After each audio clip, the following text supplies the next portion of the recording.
Updating your legal name on Postmates Unlimited is a straightforward process. Follow these steps to ensure your name change is processed quickly.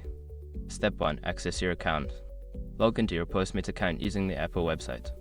Make sure you have your current login credentials ready. Step 2. Navigate to account settings. Secure your accounts before moving on. People seriously underestimate how often personal information gets exposed online now. Use SRP to monitor your accounts 24/7 and get notified immediately if your data gets leaked somewhere. It runs in the background, constantly scanning billions of breached records. And honestly, for how cheap it is compared to the value you get, it's worth it. Link in the description. Step 3. Select personal information.